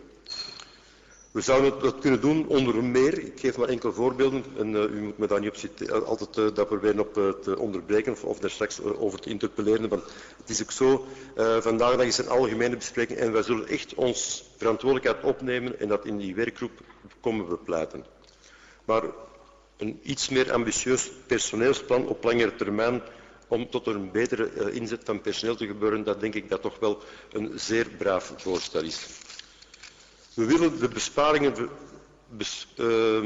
proberen te realiseren op alle mogelijke domeinen, op alle domeinen. En we zijn er echt van overtuigd dat er meer mogelijk is dan wat er vandaag wordt vooropgesteld door de kwestuur en door het bureau. De N-VA vraagt ook geen verbintenis vandaag de dag. En we zijn ook niet gefixeerd op cijfers. Maar we vragen wel een duidelijk engagement van de Senaat. Het voorstel van het bureau, zoals ik heb gehoord, om 6% te besparen, is geen engagement, maar een voorzichtige raming zonder blijk van ambities. Wij betreuren ook dat de Senaat zich niet tot een zwaarder inspanning wil engageren. De Senaat had hiermee een belangrijk signaal kunnen geven naar de buitenwereld toe, maar wij stellen vast dat de bereidheid hier eigenlijk onvoldoende aanwezig is. Onze partij zal daarom bij de diepgaande bespreking een aantal voorstellen doen en op een constructieve manier proberen toch ambitieuze doelstellingen te formuleren. Dank u wel.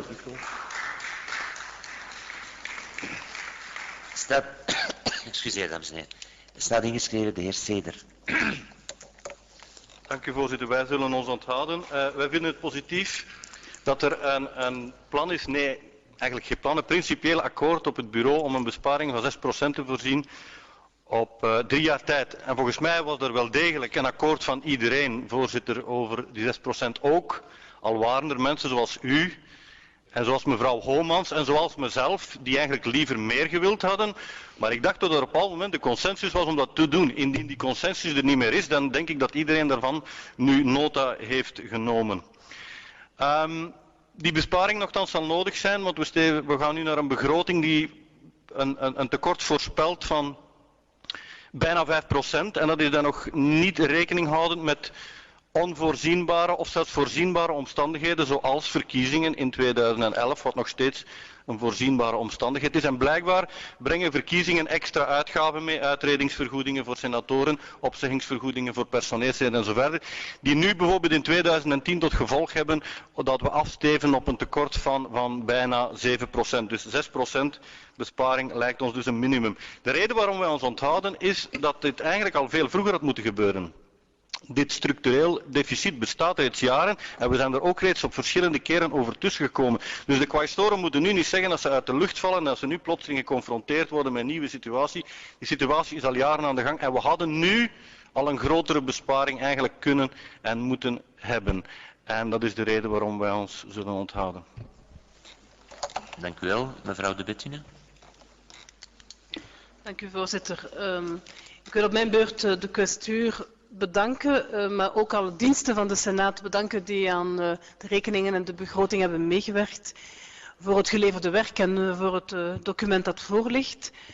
Ik ga een heel beperkte commentaar maken. Ik zou alleen willen zeggen dat mijn fractie zich verheugt en zeer positief staat ten aanzien van de beslissing, de principiële beslissing die genomen is, om in een meerjarenperspectief niet alleen aan kostenbeheersing te doen, maar ook aan een efficiënte kostenbesparing te doen in de Senaat. We hebben een ambitie naar voren geschoven, maar niks sluit uit tot waar we zullen gaan. Er is een mooie methodiek ook afgesproken om op basis van een input van de diensten, met een werkgroep van het bureau van de Senaat, naar een degelijke en efficiënte kostenbesparing te gaan. En dat vind ik ook een verstandige, redelijke aanpak. En mijn fractie we hebben verschillende keren vergaderd met het bureau, we hebben verschillende voorstellen gedaan, maar ik denk dat de Senaat verdient om daar een rustige, stevige en onderlegde discussie over te voeren. Maar wij verheugen ons over de beslissing en we zijn ook van plan ons daar aan te houden met de nodige beslistheid. Dank u wel. Monsieur Moral, s'il vous plaît. Oui, Monsieur le Président. D'abord, je trouve qu'il est très sain qu'une assemblée se penche sur ces dépenses et envisage éventuellement de comprimer ces dépenses et de faire des économies. Est-ce que, comme toute institution publique, le Sénat doit montrer l'exemple en ces temps de rigueur budgétaire? Bien entendu, personne ne le conteste. Est-ce qu'il y a encore des postes d'économie potentiels? Assurément, et déjà la question nous a fait part de quelques réflexions qui peuvent nous rendre optimistes. Cela dit, quand je vois la tournure du débat, je suis inquiet. Faut-il mettre ça sur le compte d'une certaine inexpérience ou d'une insuffisante connaissance du dossier ou d'une forme de démagogie très dans l'air du temps? Je ne me prononcerai pas aujourd'hui, mais je suis mal à l'aise. Parce qu'il est de bon ton aujourd'hui de dire que la démocratie coûte cher, que nos institutions coûtent cher, que le Sénat coûte cher, que les assemblées parlementaires coûtent cher. La démocratie a un prix. Et ce prix, il doit être calculé au plus juste, certes, mais il doit être financé. Moi, j'ai connu une période où la démocratie ne coûtait pas grand-chose. Pourquoi? Parce que les partis politiques et l'activité politique étaient financés par les grandes entreprises, par les puissances financières, par les banques, par les grandes industries. Et cette situation était éminemment malsaine, c'était opaque, c'était le conflit d'intérêts permanent, c'était le jeu des puissances financières contre la démocratie. Si c'est à ça que certains veulent en revenir, alors qu'ils le disent. Il est inacceptable de mettre en question le fonctionnement d'une démocratie. Il est acceptable, bien entendu, de remettre en question certains gaspillages. Par exemple, j'ai fait part au bureau, comme d'autres collègues, de mon inquiétude sur le budget très important qui est consacré à l'impression de documents écrits. Comme vous tous, je reçois chaque jour des piles de documents papier, dont plus de 95% volent malheureusement immédiatement à la corbeille à recycler. À l'heure des nouvelles technologies de l'information et de la communication, c'est un gaspillage qui ne peut plus se produire. Et donc là, c'est un poste qui s'élève presque à 700 000 € par an. Je ne suis pas sûr qu'on puisse arriver à zéro impression de documents, mais grâce à l'Internet, grâce à l'informatique, on pourrait, et ça a déjà commencé à être fait les années qui se sont écoulées, on pourrait faire de sérieuses économies budgétaires et aussi de sérieuses améliorations écologiques dans le gaspillage budgétaire et de papier que notre Assemblée réalise chaque année. Donc voilà, assainissement du budget, oui. Se fixer des objectifs, pourquoi pas, mais il ne faut pas faire de fétichisme. Madame Zrien l'a rappelé dans son rapport, l'essentiel des dépenses du Sénat a trait à des dépenses de personnel. Alors, il faut savoir ce qu'on veut. Moi, je donne rendez-vous aux collègues dans les prochaines réunions du bureau. Moi, je veux bien qu'on se fixe 5, 6, 7, pourquoi pas 10, pourquoi pas 15% d'économies, mais il faudra dire où ces économies vont être réalisées. Et sachant aussi que lorsqu'on fait des économies sur les postes du personnel, ces économies ne sont jamais immédiates. Il faut prévoir des périodes de préavis, il faut respecter les droits sociaux du personnel. Donc tout n'est pas aussi simple que certains veulent essayer de le faire croire. Donc nous serons au rendez-vous lorsqu'il faudra faire des économies, mais de grâce respectons notre démocratie et acceptons le coup. Merci. Merci. Merci, Monsieur Moral. Monsieur Mahou, s'il vous plaît. Monsieur le Président, j'interviens dans le débat alors que j'acquiesce totalement à la présentation du budget qu'a pu faire la présidente de la question, Mme Zrien. Comment serait-il autrement d'ailleurs? Elle est juste derrière moi. Je trouve que la présentation était excellente. Elle est excellente à la fois parce qu'elle met en évidence la réalité de notre situation budgétaire, y compris en faisant référence d'ailleurs au compte de résultats, et elle traduit dans le fonctionnement actuel un déficit. Ça, c'est un premier élément. Et donc, je pense qu'on ne prend aucune mesure si on ne prend pas, évidemment, acte de la situation qui prévaut. Première chose. Deuxième chose, les propositions qui sont faites visent, évidemment, à des économies qui veulent résorber ce déficit, car je pense que, je parle bien sur le plan comptable, il ne faut pas qu'une institution se trouve dans le rouge. Vous aurez compris qu'il s'agit évidemment de problèmes comptables et pas évidemment de problèmes politiques. Mais donc, il est clair qu'on doit tendre à l'équilibre et que le plan qui est prévu et que, à terme, on se trouve en équilibre. Troisième élément qui me paraît quand même très important, c'est que Mme Zrien a annoncé qu'il n'y avait aucun poste qui était tabou. Ça veut dire qu'on les examinerait à la double lumière, finalement, précisément cette absence de tabou, mais en même temps en garantissant l'efficacité de notre travail. Je suis de ceux qui s'inscrivent effectivement dans une démarche qui dit qu'effectivement on travaille dans notre Assemblée et qu'il est indispensable qu'on puisse avoir les conditions pour travailler de manière tout à fait efficace. Et puis la dernière remarque que je ferai, c'est qu'il me semble que par rapport à ce problème, on doit effectivement tenter, indépendamment des opinions individuelles qui peuvent s'exprimer, d'avoir une démarche qui est véritablement collective. Je pense que c'est vraiment extrêmement important. Il me paraît que si on se met d'accord sur les objectifs qui sont poursuivis, la démarche collective est vraiment très très importante. La tentation dans une discussion comme celle-ci d'être plus ceci qu'un tel ou moins ceci qu'un tel, la tentation est très très grande. Je pense que le mieux c'est d'y résister. Et la meilleure manière d'y résister, c'est précisément d'aborder les problèmes comme la question l'a proposé, de le faire de manière collective, résolue évidemment, mais en rappelant, et je dis ça en terminant, qu'on doit permettre à notre travail finalement de s'effectuer de manière efficace, et donc qu'il y a des dépenses, me semble-t-il, qui sont parfaitement justifiées, et qu'il ne faudrait pas donner l'image que nous avons une assemblée qui est une assemblée qui gaspille. Je pense que ce n'est pas le cas. Tout dernier point, Monsieur le Président, je suppose qu'à cet égard, vous êtes en rapport avec votre collègue de la Chambre, et je présume évidemment que dans les démarches que nous pouvons faire liées particulièrement à l'encadrement de nos institutions, c'est-à-dire au personnel qui est le personnel du Sénat, les fonctionnaires du Sénat et de la Chambre. Et je présume qu'à travers ce qui encadre l'activité des parlementaires et qui passe aussi par un budget qui est un budget lié aux collaborations parlementaires, je présume évidemment qu'il faut une forme d'harmonie avec ce qui se passe à la Chambre, dans la mesure où, effectivement, nous sommes parlementaires à un même niveau de pouvoir et qu'il est important, finalement, de pouvoir avancer à cet égard. Merci, Monsieur Bello, s'il vous plaît. Lors de nos réunions en bureau, nous avons bien, je pense qu'il y a eu un consensus, l'unanimité d'ailleurs, pour fixer un objectif dans 3 ans. Et pourquoi? Parce qu'on sait très bien que si on ne se donne pas un certain délai, les mesures pourront apparaître brutales dans un certain nombre de domaines, d'autant plus que, comme un certain nombre de collègues l'ont rappelé, il y a pas mal de dépenses qui concernent le personnel au sens large.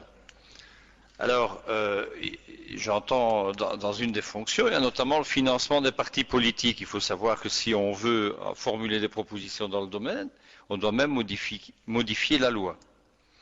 Donc, moi, je pense qu'il vaut mieux se fixer un objectif dans un terme donné, de sorte à bien organiser, à bien préparer les mesures à mettre en œuvre, et à ne pas, dans un certain nombre de domaines, arriver avec des mesures qui pourraient apparaître comme étant très brutales à l'égard notamment du personnel. Deuxièmement, j'ai noté que les négociateurs, dans une des notes que nous avons pu obtenir, que les négociateurs avaient déjà couché sur papier un certain nombre de mesures qui concerneraient l'ensemble des assemblées fédérales. Et donc j'imagine que les négociateurs en ces quelques semaines ne vont pas modifier leur position et coucheront dans un accord gouvernemental les intentions qu'ils avaient formulées dans un certain nombre de domaines qui nous concernent plus particulièrement nous dans les assemblées, que ce soit Chambre-Sénat.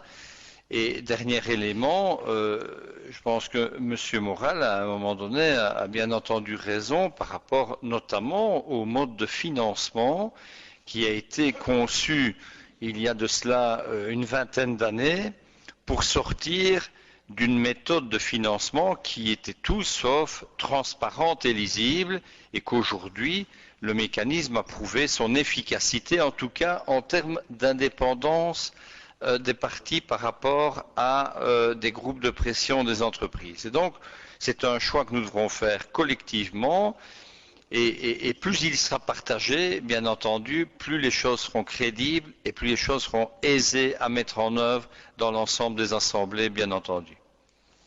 Merci. Monsieur Delperry. Mais 3 remarques, Monsieur le Président. Une remarque sur le temps, une remarque sur la procédure et une remarque sur le fond. Après avoir dit à M. Bello qu'il ne faut tout de même pas tirer des plans sur la comète et que l'on verra bien ce que les négociations diront ou feront. Sur le temps, je ne souhaiterais tout de même pas que le Sénat consacre à la discussion de ses moyens plus de temps qu'il n'a consacré à un ensemble de projets ou de propositions de loi. Il y a tout de même une question de proportionnalité. Ne nous donnons pas en spectacle en disant que finalement il n'y a plus que ça qui nous intéresse fondamentalement. C'est dit de façon ironique, bien entendu. 2, sur le plan de la procédure, je voudrais dire comme M. Bello que nous en avons discuté longuement en bureau à plusieurs reprises, après avoir reçu une proposition de la questure, et je dois bien dire que j'étais également dans la conviction qu'il y avait, appelez ça un consensus, appelez ça un accord, appelez ça une unanimité, cela revient au même, et mon groupe en tout cas est fidèle à ce qui a été dit en bureau. 3, sur le fond, oui, je crois que le travail ne fait que commencer. Ici. ici, et comme a dit aussi un collègue, dans les contacts avec la Chambre des représentants. Il y a tout de même des postes de dépenses, que ce soit la bibliothèque ou que ce soit le restaurant, qui sont précisément des postes qui font parfois quelques difficultés. Alors le travail ne fait que commencer, mais nous apporterons évidemment notre appui aux propositions qui sont celles du bureau. Merci. Zijn er woordmeldingen? Meneer Seder wenst het woord terug te nemen. Meneer Stevenans. Ja, heel kort en niet om alles het debat opnieuw te doen, maar ik vraag me af waarop de tussenkomst van meneer Moraal sloeg. Die lijkt niks met dit debat te maken hebben. De dotatie aan politieke partijen. Het systeem nu is inderdaad misschien beter dan vroeger bestaat, maar heeft niks te maken met het structureel tekort van de Senaat. Dat is zuiver een broekzak-vestzak-operatie. Het komt binnen langs de ene kant en het gaat buiten langs de andere kant. Wij hebben daar geen zeg over, nog langs inkomstenzijde, nog langs uitgavenzijde. Dus ons begrotingstekort heeft daar niks mee te maken. Dank u wel. Meneer Stevenans vraagt het woord nog. Goed, collega's, voor alle duidelijkheid. In mijn tussenkomst heb ik erop gewezen dat er bepaalde posten zijn waar helaas niet zomaar op te besparen valt. De belangrijkste post valt niet zomaar op te besparen, dat is de post personeel. Als wij over de post personeel spreken, denken wij vooral aan een betere samenwerking met de diensten van de Kamer om daar eventueel iets te zoeken. Met andere woorden, als we willen besparen, is het inderdaad over een 40% van het budget, waar onder andere onze eigen werking, de politieke werking, bij zit. Laten we daar zeer duidelijk over zijn. Dus ik wil niet dat er iets in de schoenen van mijn partij wordt geschoven dat hier niet is gezegd. Hè. Dank u wel.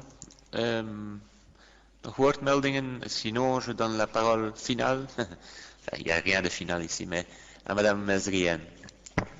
Voilà, chers collègues, je voudrais vous remercier d'abord pour toute l'attention que vous avez portée à ce rapport, parce qu'effectivement, l'objectif d'un budget et en tous les cas de la responsabilité que vous donnez à la questure de gérer ce budget et de vous présenter le présenter le plus en équilibre, c'est surtout de vous donner le maximum de sérénité pour votre travail et aussi pour que le Sénat puisse, en toute connaissance de cause, s'inscrire aussi dans la démarche que toutes les institutions publiques ont entamée, qui est celle de rentrer dans le processus de contribution aux mesures financières d'économie.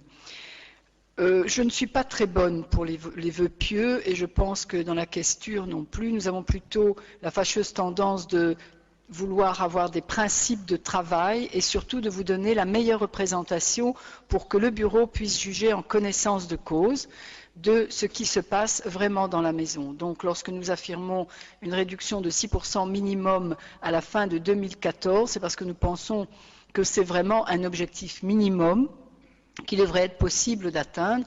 Et pour ce faire, nous nous sommes donné deux instruments, un groupe de travail interne dans la maison, au Sénat, dans lequel, bien sûr, nous associerons l'administration, mais aussi la questure, et qui sera présenté régulièrement au bureau, mais aussi le fait que nous pensons que c'est le palais de la nation et qu'il est important d'avoir un groupe de travail qui regroupe les deux assemblées, de manière à avoir aussi une image très cohérente et, j'ai envie de dire, très fédérale du travail politique.